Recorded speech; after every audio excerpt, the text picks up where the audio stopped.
சென்னை மயிலாப்பூரில் மத்திய உள்துறை அமைச்சர் அமித்ஷா வாகன பேரணி நடத்தி வரும் நேரலை காட்சிகளை பார்த்துக் கொண்டிருக்கின்றோம். கூடுதல் விவரங்களை செய்தியாளர் ராஜேஷ் வழங்க கேட்கலாம். ராஜேஷ், என்டிஏ கூட்டணி வேட்பாளர்களை ஆதரித்து மத்திய உள்துறை அமைச்சர் அமித்ஷா ரோட் ஷோ மேற்கொண்டு வருகிறார்.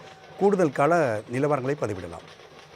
ராம்குமார், வணக்கம். 2026 சட்டமன்ற தேர்தலை முன்னிட்டு அதிமுக தலைமையிலான தேசிய ஜனநாயக கூட்டணியில் பாஜக 27 தொகுதிகளில் போட்டியிடுகிறது.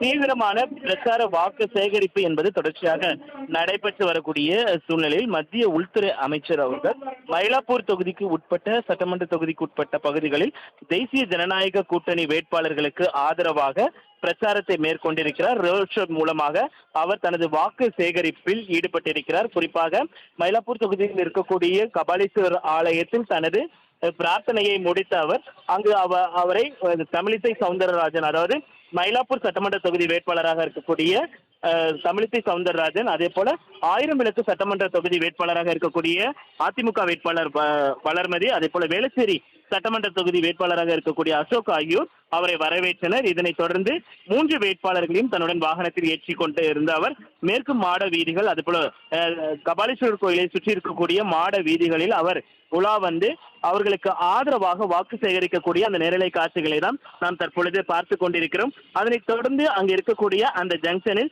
அவர்களுக்கு ஆதரவாக மத்திய உள்துறை அமைச்சர் அவர்கள் பிரச்சாரம் மேற்கொள்வார் என்று எதிர்பார்க்கப்படுகிறது. குறிப்பாக இன்று காலை மொடக்குறிச்சி தொகுதியில் அவர் பாஜக வேட்பாளர் ஆதரித்து ரோட் ஷோ மற்றும் பிரச்சாரத்தை மேற்கொண்ட நிலையில் தற்பொழுது சென்னையில் மயிலாப்பூர் தொகுதியில் பிரச்சாரத்தை மேற்கொள்கிறார். ராஜேஷ், தகவலுக்கு நன்றி.